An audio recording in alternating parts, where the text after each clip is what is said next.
Buenos días. Buenos días. Buenos días.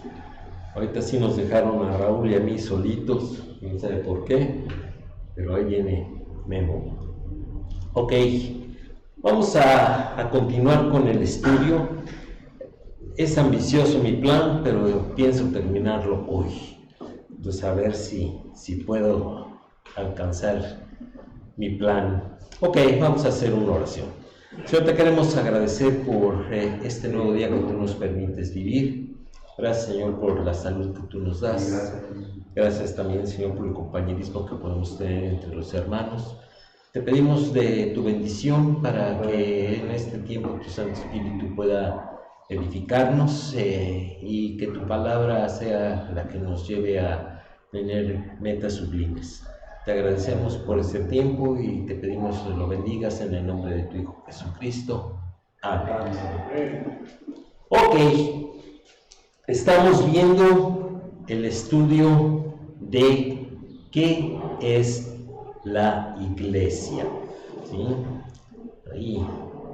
Entonces, estamos basándonos en Efesios 1, 22 y 23, que dice: y sometió todas las cosas bajo sus pies.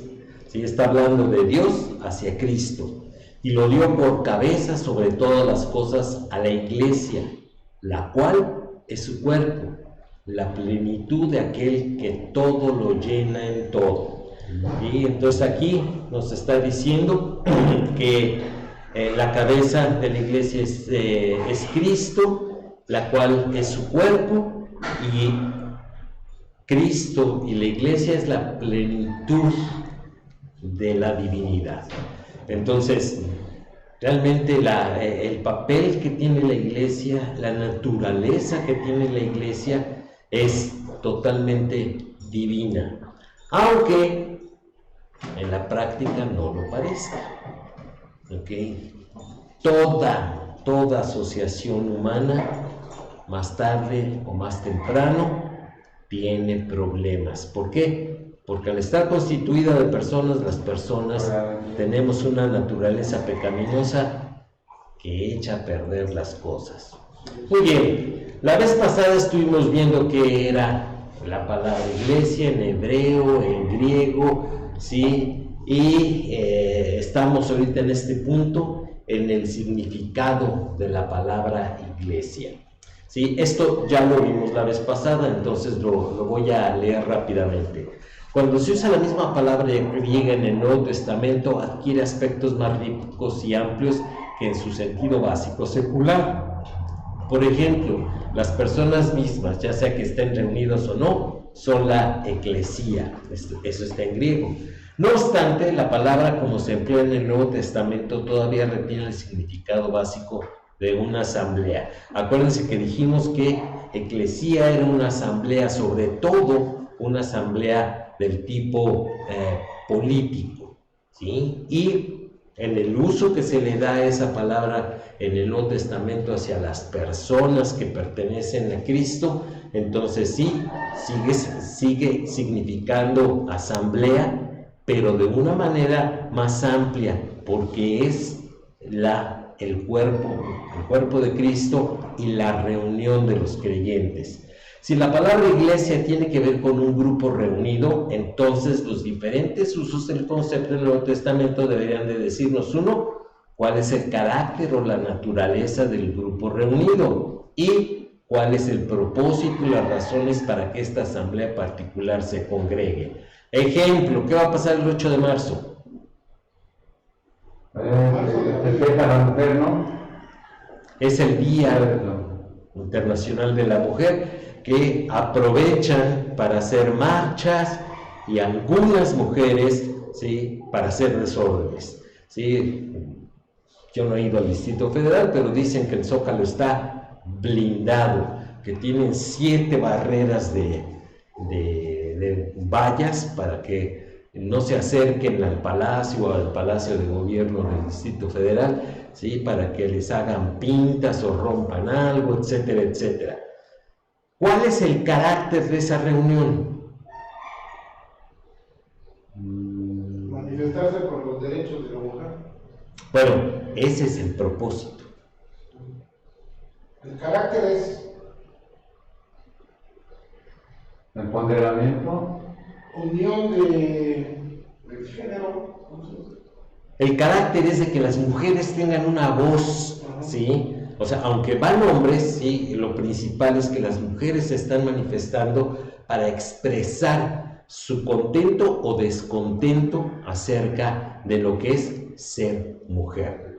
Lamentablemente se ha vuelto marchas pro aborto, ¿sí? Pro homosexualismo, bueno, más bien pro desviación sexual, ¿sí? Y anarquía, exactamente, anarquía. Entonces, ese carácter se ha ido perdiendo y el propósito también se ha ido perdiendo. ¿Sí? ¿Por qué? Porque en el carácter pues ya va de todo. ¿Ok? Vamos a ver el uso de la palabra iglesia en el Nuevo Testamento. ¿Sí? Acuérdense que cuando nosotros queremos internarnos en el significado de las palabras, tenemos que ver cómo se usan en la Biblia. Obviamente, eclesía está en griego, entonces no voy a ir a estudiarla a la Septuaginta en el Antiguo Testamento, lo voy a hacer en el Nuevo Testamento que está escrito en griego, ¿ok? Y para eso vámonos ahí a Hechos 19:39.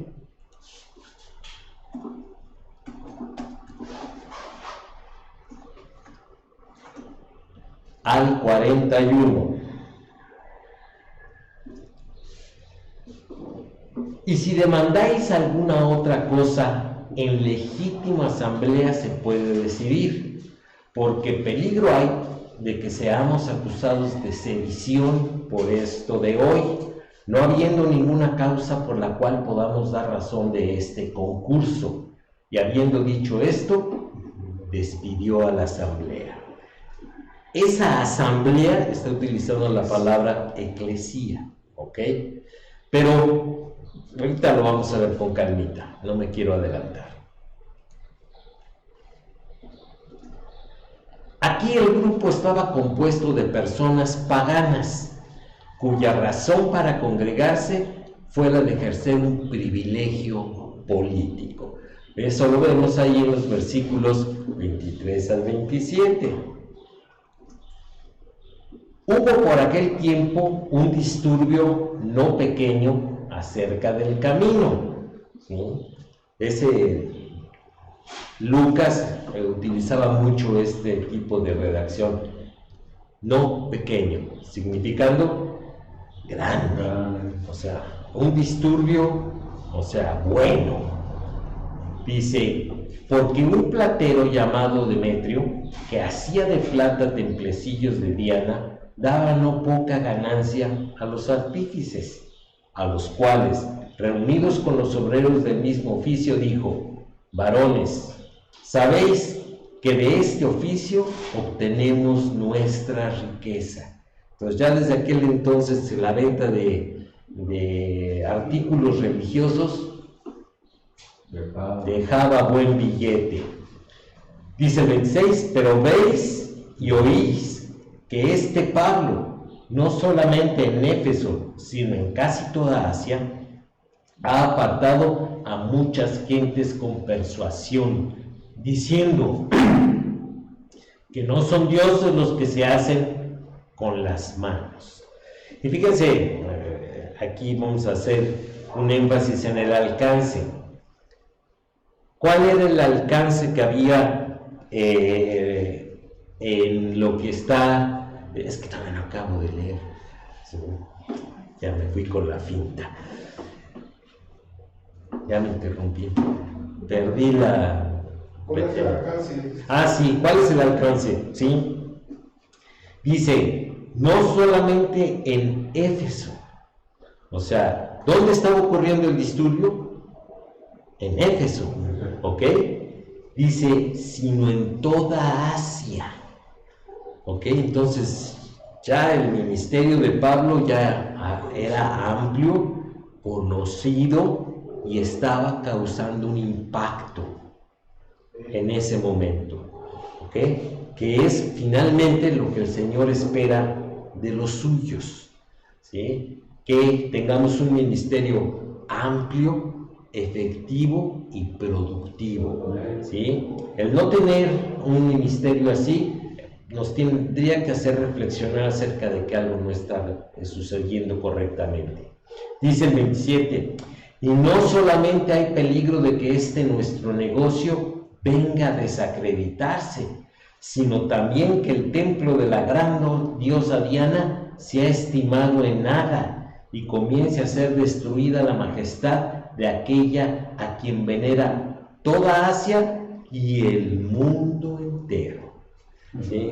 Entonces, Demetrio, ¿sí?, tenía labia. Sí, tenía labia. ¿Por qué? Porque uno tenía que convencer a sus colegas de que lo que Pablo estaba haciendo iba en contra de ellos mismos, ¿sí? Y que no podían dejarlo así. ¿Por qué? Porque el riesgo, el peligro era que su negocio se desacreditara y después que el templo de la gran diosa Diana comenzara a ser estimado en nada. Y pues los templecitos que ellos vendían, pues ya no iba a haber quien los comprara, ¿verdad? Pero fíjense cómo es que Pablo era muy claro en la predicación de la doctrina. ¿Por qué? Porque la gente dejaba de asistir al templo de Diana. Y se notaba porque las ventas de los artífices estaban bajando. Y cuando nosotros le compartimos el evangelio a nuestros parientes o amigos y ellos no están convencidos de que tienen que salir de su religión, es que algo no les explicamos bien. O no entendieron el evangelio o nosotros no profundizamos en el significado del evangelio para la vida diaria. Y tenemos que asegurarnos, o sea, sí que bueno que les predicamos el evangelio, pero tenemos que ver cómo fue el impacto del evangelio en sus vidas. Si no hay cambios, algo no está bien. Aquí vemos con Pablo que sí había un impacto y sí estaba afectando a los que vendían los artículos religiosos. Pero aquellas personas que dicen, sí acepto el evangelio, pero yo me sigo yendo a la misa y a las procesiones y a todo ese tipo de cosas, pues hay algo que no está bien. Los ciudadanos de esta ciudad libre tenían derecho a reunirse en asamblea legislativa, la cual hacían 3 veces al mes, pero en esta ocasión la reunión era ilegal, lo cual Roma no miraría con buenos ojos. De allí la urgencia del escribano de la ciudad en lograr que las personas se dispersaran. ¿Sí? Acuérdense que él dijo, no sea que seamos acusados de disensión, o sea, de estar haciendo alborotos, que era algo que a los romanos no les gustaba. Todos tranquilitos, calladitos, se ven más bonitos, ustedes paguen sus impuestos y después hagan lo que quieran y no me causen desórdenes. Esa era la política de los romanos. Y aquí estaba en riesgo la ciudad. ¿Ok? Era una reunión o una asamblea de gente pagana. ¿Ok? Vámonos a Hechos 7:38.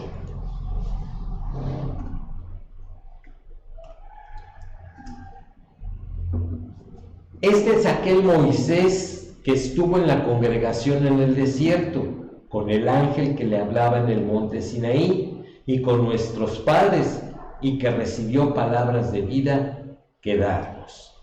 ¿Sí? ¿Quién está platicando?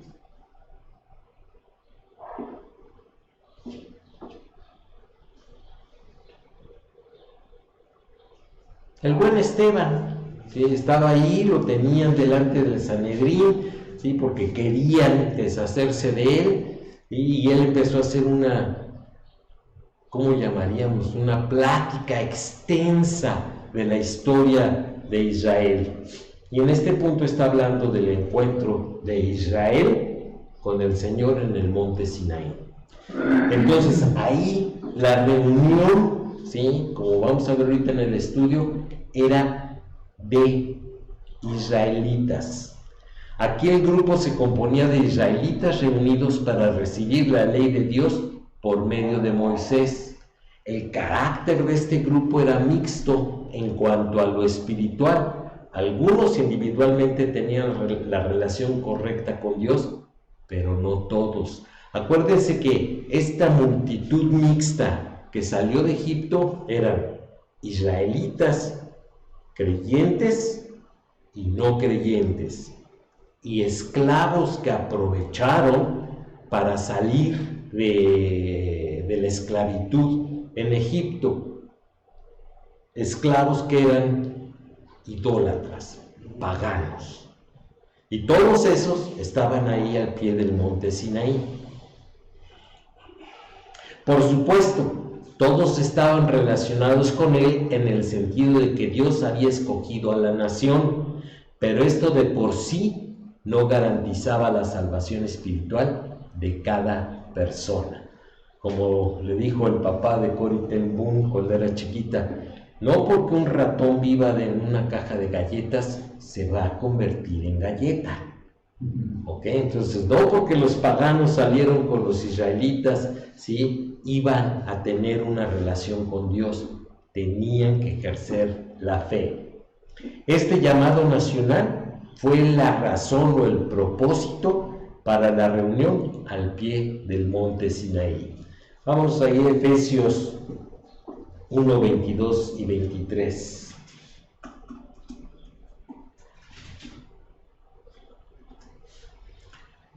Y sometió todas las cosas bajo sus pies y lo dio por cabeza sobre todas las cosas a la iglesia, la cual es su cuerpo, la plenitud de aquel que todo lo llena en todo, que es nuestro texto base, ¿ok?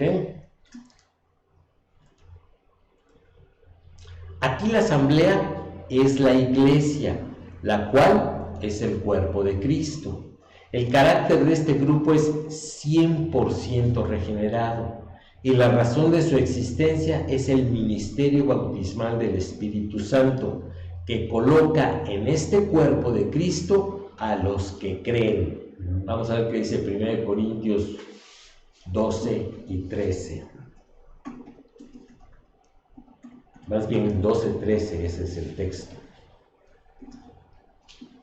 Porque por un solo espíritu fuimos todos bautizados en un cuerpo, sean judíos o griegos, sean esclavos o libres, y a todos se nos dio a beber de un mismo espíritu. ¿Qué significa bautizar? Nacer de nuevo. No. Un compromiso con Dios. No. Significa sencillamente sumergir. ¿Ok? Y entonces dice, porque en un solo espíritu fuimos todos sumergidos en un cuerpo. ¿Ok? Es lo que dice el texto. Cuando nosotros hacemos una profesión de fe delante de Dios, esto es, lo confesamos con nuestra boca, en ese momento somos marcados por el Espíritu Santo y al mismo tiempo somos sumergidos en el cuerpo de Cristo, que es la iglesia.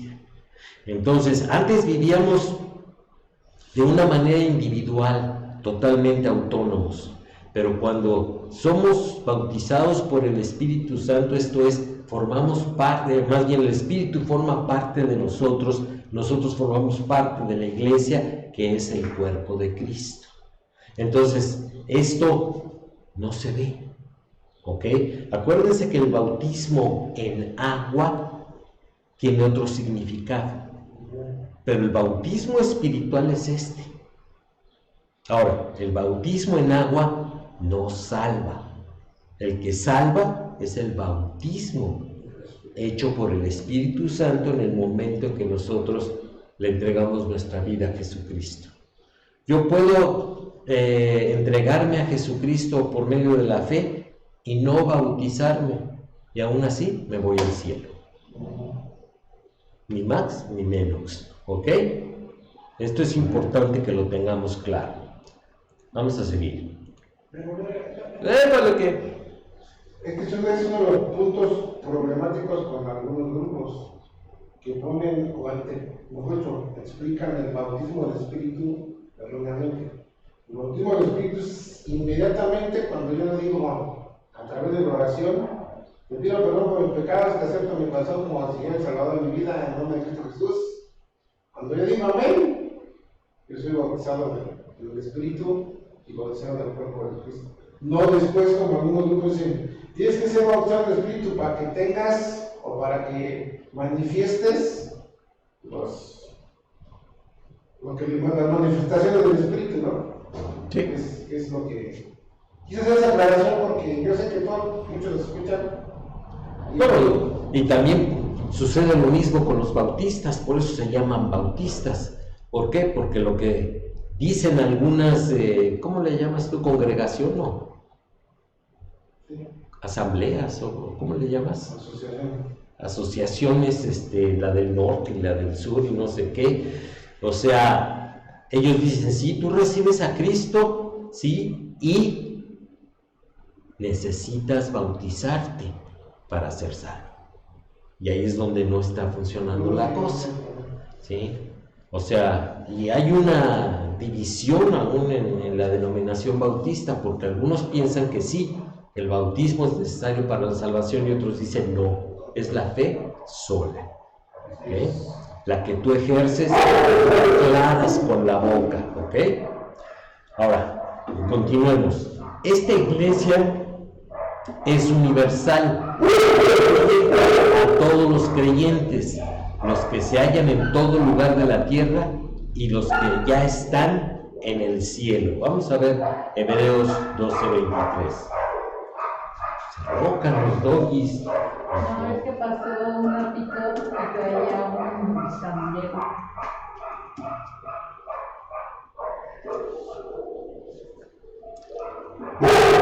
A la congregación de los primogénitos que están inscritos en los cielos, a Dios el juez de todos, a los espíritus de los justos hechos perfectos. Ay, ¿quiénes son todos estos? Y bueno, para decir esto, vamos a ver lo que dice el 22. Dice, sino que os habéis acercado al monte de Sión, a la ciudad del Dios vivo, Jerusalén la celestial, a la compañía de muchos millares de ángeles. Dice, a la congregación, esto es a la iglesia, de los primogénitos que están inscritos en los cielos. ¿Quiénes son estos?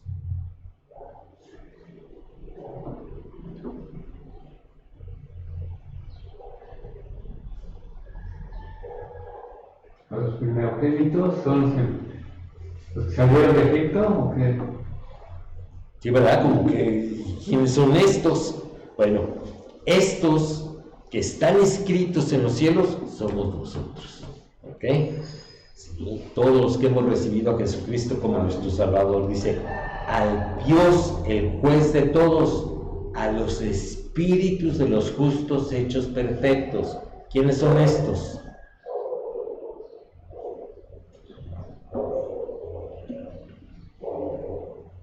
Pues el Padre y el Hijo. No, ese sería Dios.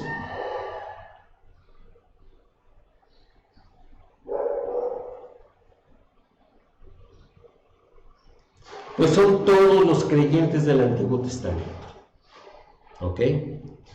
Ellos sí ejercieron la fe igual que nosotros, pero ellos no tuvieron el privilegio de ser bautizados en el Espíritu Santo, ¿sí? Fueron únicamente declarados justos por la justicia de Dios, pero son diferentes. Ellos no forman parte de la iglesia. solamente de Pentecostés en adelante, ¿sí? Se pasa a formar parte de la iglesia. ¿Ok? Ay, ¿qué pasó? Se aloca. ¿Ok? Se le dice la iglesia invisible porque la pertenencia a la misma no es material, sino espiritual. Sí, yo no sé si ustedes lo han escuchado, pero se utilizan mucho los términos la iglesia visible y la iglesia invisible. ¿Lo han escuchado? Vamos a explicarlo por aquello que de los que lo han escuchado a lo mejor no saben de qué están hablando. Se dice de la iglesia visible porque se ve. Esta iglesia visible, ¿sí? Algunas personas la llaman la multitud que se congrega, pero que no necesariamente es salva. ¿Ok? Ahí se incluye a los que asisten a la congregación, a la iglesia, pero no han aceptado a Cristo. Entonces, algunos grupos les llaman amigos,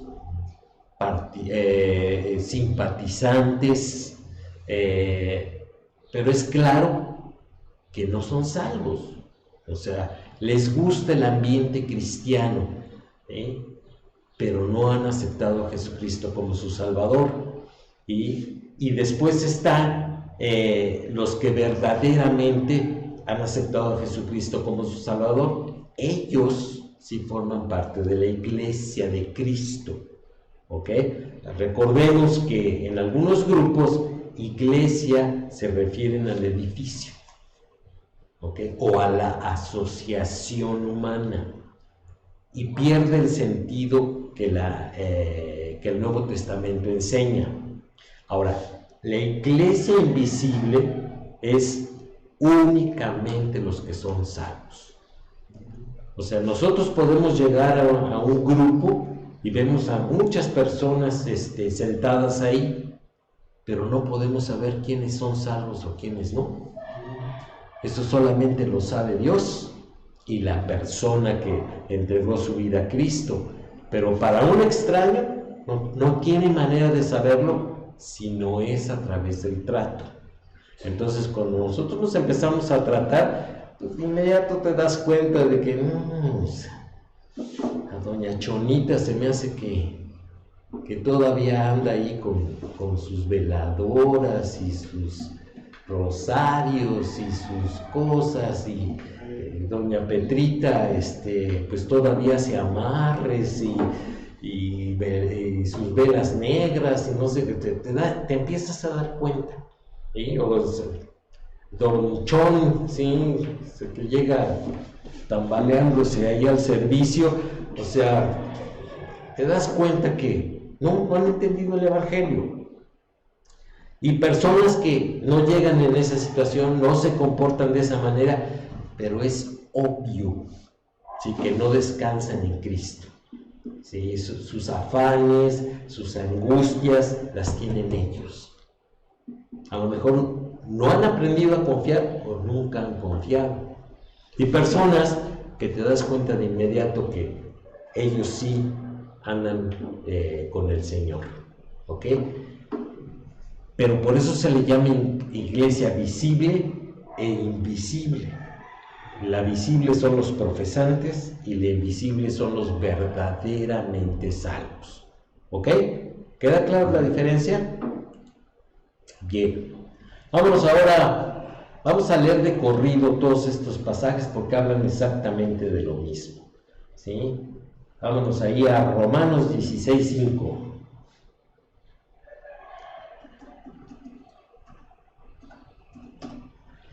Que dice: saludad también a la iglesia de su casa, saludad a Epéneto, amado mío, que es el primer fruto de Acaya para Cristo. Entonces, aquí habla de la iglesia de su casa, ¿ok? Después, 1 Corintios 16:19.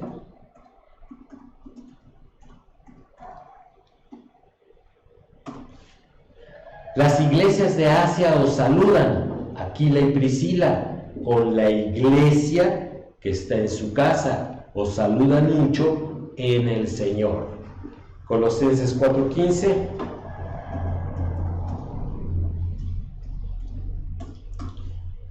Saludad a los hermanos que están en la Odisea y a Ninfas y a la iglesia que está en su casa. Y finalmente vámonos allá, Filemón 2. Y a la amada hermana Apia y a Arquipo, nuestro compañero de milicia, y a la iglesia que está en su casa. ¿Cuál era la costumbre en aquel entonces? Se reunían en casas. Se reunían en casas. Entonces, si quisiéramos, y eso lo vamos a ver en el estudio donde diga principios o ¿qué dije? Eran principios o métodos, por decirlo de alguna manera. Si quisiéramos ser completamente bíblicos, pues no debería de haber templos multitudinarios donde se reúnan 1500 miembros. ¿Cuál sería el ejemplo en el Nuevo Testamento? Varias casas. Pequeños grupos en casas, ¿ok? Como aquí. ¿Por qué? Porque aquí vive el pastor. ¿Ok? Se llaman células. Que algunos grupos les llaman células, exactamente. ¿Sí? Ahí donde se congrega mi hermana, les llaman zarzas. O sea, ellos tienen su localote donde se congregan 2000 de una vez, pero entre semana tienen estudios en las casas, en donde ahí realmente estudian la Biblia, ¿sí? Y ahí les llaman zarzas. ¿Por qué? Quién sabe, ¿no? Me imagino por la zarza del desierto, en donde se manifestó Dios, pero no le he preguntado a mi hermana por qué le dicen así. Entonces aquí sería un grupo que tiene algo mixto. ¿Por qué? Porque hay grupos en los cuales son muchos y hay escuela dominical, grupitos separados por edades, por avance, todo depende de cómo se administran, ¿sí?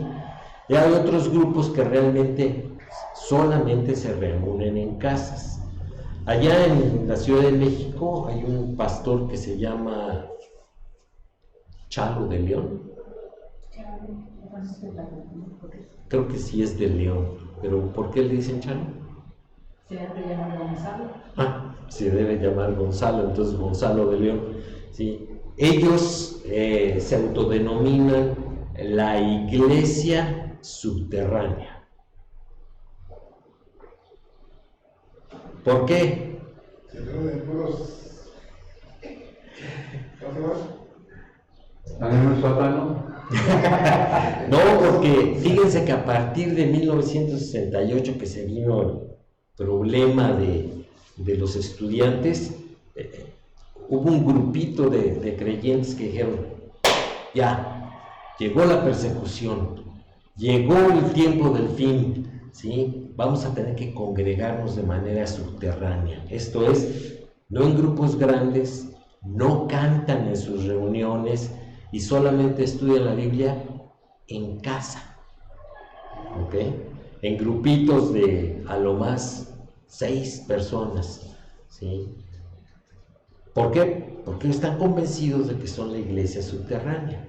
Y pues les ha funcionado ese método de gobierno porque pura gente de dinero han ganado. Y se ha mantenido, fíjense, desde el 68 a la fecha. ¿Sí? Ya empiezan a reunirse un poquito con más número y tienen una reunión anual en donde todos esos grupitos se juntan, ¿sí? Tienen un servicio de celebración, después cada quien se regresa a sus grupitos, ¿ok? Y bueno, son maneras de funcionar. Ellos se dicen a sí mismos que son los únicos bíblicos. Y pues, si por funcionar de esa manera se llaman bíblicos, pues no es lo único, ¿sí? Realmente bíblico es aquel que busca a Dios en la Biblia y la obedece. Aquí hay grupos de personas que están bien localizados, iglesias en casas. La naturaleza de las personas, por lo menos en los tiempos del Nuevo Testamento, sería la de aquellos que profesaban haber aceptado a Cristo como Salvador. En algunos casos, aquellos que solamente profesaban pero que no poseían la salvación, habrían estado asociados con las iglesias locales. Vamos a ver qué dice 1 Juan 2:19.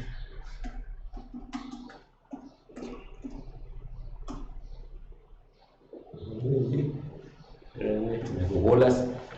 Salieron de nosotros, pero no eran de nosotros, porque si hubiesen sido de nosotros, habrían permanecido con nosotros, pero salieron para que se manifestase que no todos son de nosotros. Y ahí es lo que estábamos explicando hace rato. En una iglesia local, ¿sí? O sea, perfectamente identificada, es un grupo mixto, donde hay creyentes y no creyentes que se reúnen, pero que no necesariamente forman parte de la eclesía, que es el cuerpo de Cristo. Y después vamos ahí a Apocalipsis 3:20, que ese ya se lo saben de memoria. Dice: he aquí, yo estoy a la puerta y llamo. Si alguno oye mi voz y abre la puerta, entraré a él y cenaré con él y él conmigo. ¿Para qué usamos este texto? La salvación no es nada que ver. Nada que ver, ¿sí? ¿Cuál es la puerta a la que toca el Señor? Corazón. Iglesia. A la puerta de la iglesia, a su cuerpo. Dice: si alguno oyere mi voz y abre la puerta, entraré a él y cenaré con él y él conmigo. Entonces, ciertamente la iglesia, la reunión de los creyentes es un medio de gracia por el cual Dios habla a través de su palabra, por medio del predicador o los maestros, ¿sí? Y esa palabra de Dios, ¿sí?, es como el Señor toca la puerta.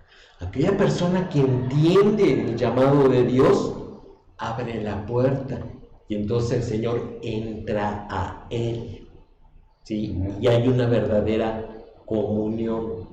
Pero si alguna persona oye la palabra de Dios y no abre su corazón, esa palabra es infructuosa, ¿sí? Es como la semilla, ¿sí?, que es echada en el camino, ¿sí?, y cae entre piedras, entre espinos, y eso lo enseñó muy claro el Señor Jesucristo a sus discípulos. Bueno, así es como sucede. Dice: pero para que fueran parte del cuerpo, las personas tendrían que haber hecho una profesión de fe en Cristo. Y a final de cuentas, ese es el riesgo que tenemos al estarnos congregando en una iglesia local, de que haya gente que está con nosotros, comparte con nosotros, pero no son de nosotros. ¿Ok? Siempre en todas las iglesias hay un grupito carnal, ¿sí?, que son los que meten los problemas, los chismes, las críticas, las que desalientan para servir al Señor, etc. Esos carnales que son así, algunos son verdaderos carnales y otros son lobos que están entre nosotros, pero no son de nosotros. Es chamba, primero, del pastor, de los ancianos o líderes y de toda la congregación, identificarlos y llevarlos a Cristo. No echarlos de la iglesia, sino llevarlos a Cristo. Si ellos no quieren ser de Cristo, solitos se van a ir. ¿Okay? Por eso hay tanto flujo en las iglesias, porque Hay personas que les gusta el ambiente, pero no les gusta obedecer a Cristo. Entonces, donde se les exige obedecer a Cristo, no se sienten cómodos y se van. Pero en aquellos grupos en donde pues, es la pachanga y nos echamos 2 horas de alabanzas y con batería y bajo y requinto y bailan y panderos y pues el ambiente es a todo dar. Pero si no se enseña la palabra de Dios, eso no es la iglesia. Es un grupo de personas que les encanta el guateque, pero no necesariamente les gusta seguir a Cristo. Ok, dice, se ha hecho costumbre centrar el concepto de la iglesia en la iglesia universal y local, pero aún universal y local no parecen abarcar todas las facetas del concepto. Universal sirve bien como clasificación para el cuerpo de Cristo, ya sea en la tierra o en el cielo, ya vimos ese versículo, pero local necesita más definición. ¿Cuánto de local tiene la iglesia local? Ay, no te metes en bronca. Sí, vamos a meternos en esta bronca. Como hemos visto, algunas veces local significa la iglesia en una casa. Esta es una unidad tan local como se ilustra en el Nuevo Testamento. Pero la iglesia, y aquí ponemos el ejemplo, ¿sí? La familia. ¿Cómo se integra la familia? Papá, mamá, hijos. Esa sería la unidad mínima, ¿verdad? Padres e hijos. Pero la verdad es que la familia aún se integra por tíos, primos, abuelos, ¿sí? Yernos, nueras, consuegra, consuegro, y se va formando una familia de tal manera que puede volverse una multitud. ¿Sí? Hay familias que tienen 50 miembros. Y cuando se juntan se arma un buen relajo. Hay familias que es la mamá y 2 hijos. Porque no hay papá, deja de ser familia. No. Y son 3 miembros. A lo mejor nada más hay una mamá y un hijo o hija. ¿Sí? Y aún así son familia. A eso se refiere. Dice, pero la iglesia en Corinto, 1 Corintios 1:2, y ahí no voy a acabar hoy. Tiene que haber varias iglesias en casa. Dice, a la iglesia de Dios que está en Corinto, a los santificados en Cristo Jesús, llamados a ser santos, con todos los que en cualquier lugar invocan el nombre de nuestro Señor Jesucristo, Señor de ellos y nuestro. Dice, aquí tiene que haber incluido varias iglesias de casa. Sin embargo, era local, en que estaba confinada la ciudad de Corinto y no incluía otras iglesias que había en Grecia, como la iglesia en Tesalónica. Vamos a ver lo que dice 1 Tesalonicenses 1:1. Pablo, Silvano y Timoteo a la iglesia de los tesalonicenses, el Dios y Padre y en el Señor Jesucristo, gracia y paz sean a vosotros de Dios nuestro Padre y del Señor Jesucristo. ¿Sí? Aquí ya está hablando de varias iglesias. ¿Ok? Entonces, estaba la iglesia local de Tesalónica y las iglesias locales de las casas. ¿Ok? Y aún eso se amplía. Por ejemplo, aquí en Tequisquiapan, esta es una iglesia local, ¿no?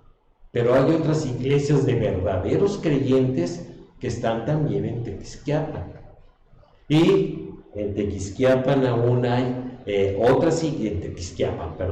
en Querétaro hay varios grupos cristianos, ¿sí? Que están, si no están asociados por tener compañerismo, sí están asociados por tener la misma fe. ¿Ok? Yo no sé cuántos grupos cristianos de estos conoces tú de Querétaro, Memo. 10, 15, 20. Sí, son varios. Y ahí tendríamos que hacer a las iglesias, la iglesia cristiana en México, la iglesia cristiana en Latinoamérica y la iglesia universal que es en todo el mundo. ¿Ok? Sí, finalmente el Tesalónica es una región. ¿Sí? O Corinto es una región, no es Claro, no es una ciudad. Dice, pero la iglesia en singular se usa para designar varias iglesias en una región. ¿Sí? Aquí vamos a leerlo en Hechos 9:31.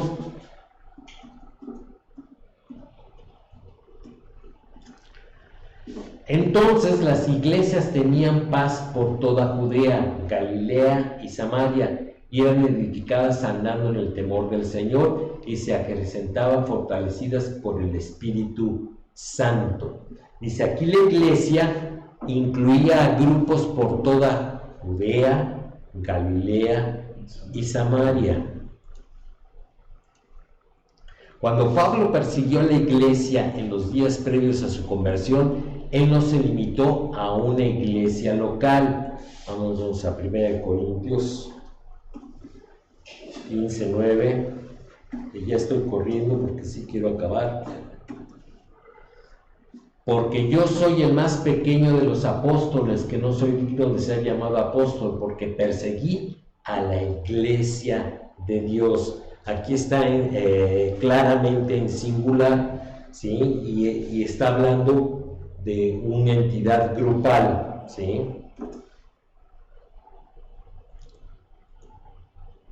Así que el concepto de la iglesia local puede incluir un grupo en una sola casa, los varios grupos en una ciudad o aún los muchos grupos en una región. Aún con estas categorías, 1 Corintios 10:32, puede que no se aplique a alguna de ellas. Ya leímos el pasaje. No ser tropiezo a la iglesia de Dios tiene que referirse a grupos visibles, pero no a todos ellos aún en una región. Tiene que concernir a cualquier aspecto de la iglesia visible con la cual uno esté en contacto.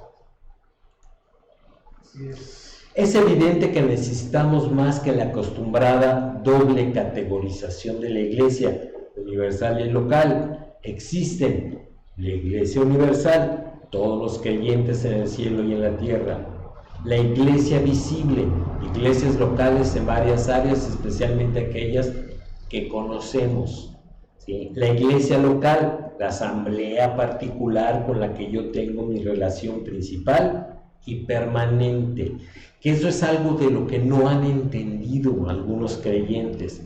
Piensan que la iglesia es una reunión en donde hay cantos, ¿sí? Alguien les cuida a los chamacos, ¿sí? Y está un señor parado al frente enseñando algo, ¿sí? Y que pueden saltar de un grupo a otro porque no sienten pertenencia. Pero la verdad es que cuando nosotros nos empezamos a congregar en una iglesia que nos ganó para Cristo, ese es nuestro lugar en el cuerpo de Cristo, porque ahí nos llevó Dios, y entonces tenemos una pertenencia espiritual y afectiva. Cuando yo tengo que salir de esa iglesia a otra iglesia, ya sea por trabajo, por lo que ustedes quieran y manden, al grupo en donde me estoy incorporando, vengo a ser parte de esa iglesia, pertenezco a esa parte del cuerpo de Cristo, tengo una relación espiritual con ese grupo de personas. Entonces, es el medio de gracia que Dios utiliza para tener cuidado de mí. No es nada más un grupo en donde haya actividades. Cuando alguien lo ve de esa manera, no ha entendido lo que es la iglesia de Cristo. En realidad, cada creyente pertenece a estos tres aspectos de la iglesia, Y 1 Corintios 10:32 se aplica a cualquiera de ellos con el cual uno tenga contacto en cualquier tiempo. Ahora, hay otros conceptos de la iglesia. Está el concepto católico romano. El concepto católico romano de la iglesia es que es una sociedad divinamente constituida, compuesta de miembros de cada raza y nación, en la que todos mantienen la misma fe, usan los mismos sacramentos como medios de santidad y salvación, y son gobernados benignamente por el sucesor de San Pedro, el vicario de Cristo, el Papa. Ese es su concepto de iglesia para los católicos romanos. Fíjense que aquí utiliza palabras como sacramentos, ¿ok? Gobierno por un vicario de Cristo, el Papa. Y la iglesia para los católicos es del sacerdote para arriba. Esto es sacerdote, obispo, arzobispo, cardenal y el Papa. Todo lo que está abajo de los sacerdotes ya es ¿cómo les llaman? Bueno, no, les llaman legos, gente que ayuda a lo mejor a hacer la labor pastoral, a limpiar el templo, etcétera, todo eso, y los feligreses, que son los asistentes. Ellos son asistentes, pero no son la iglesia. La iglesia tiene que ser ordenada por el Papa con las autoridades que él designe. Entonces, pues está bien aberrante ese concepto. El concepto anglicano declara que la iglesia visible de Cristo es una congregación de hombres fieles en la cual se predica la palabra de Dios y donde los sacramentos se ministran apropiadamente de acuerdo a la ordenanza de Cristo. La iglesia anglicana está, por supuesto, bajo el liderazgo temporal del rey o reina de Inglaterra. Algunos dicen que la diferencia entre la iglesia católica y la iglesia anglicana es que la católica tiene santos y la anglicana no, ¿ok? Que esta tiene un papa y esta tiene a la reina, ¿ok? Y el concepto de la iglesia reformada. La Confesión de Fe de Westminster afirma que la iglesia católica o universal, no la católica romana, sino católico significa universal, la cual es invisible, se compone del número total de los elegidos. La iglesia visible, la cual también es católica universal bajo el Evangelio, consta de todos los que por el mundo profesan la religión verdadera, juntos con sus hijos. Esta está complicada, ¿sí? Y de la Confesión de Westminster se derivan varias denominaciones, ¿sí? Básicamente metodistas, bautistas, ¿sí? Y me falta una, presbiterianos, ¿ok? Y cada quien tiene su saborcito de esta confesión. Y el concepto bautista, la Confesión de Fe Bautista de 1646, dice que la iglesia es una compañía de santos visibles, llamados y separados del mundo por la palabra y el Espíritu de Dios, a la profesión visible de la fe del Evangelio, siendo bautizados en esa fe. Algunos bautistas contemporáneos reconocen la realidad de la Iglesia Universal y otros no. Pero fíjense cómo va inmerso el bautismo en agua, y en la Confesión de Westminster está inmersa la elección, esto es, la predestinación, ¿sí? De la cual, pues al menos en esta iglesia, no comulgamos con esa fe. ¿Qué podemos concluir? La palabra griega eclesía se traduce como iglesia al español y básicamente significa asamblea o reunión. Se usa para definir la naturaleza y propósito de una reunión política y espiritual.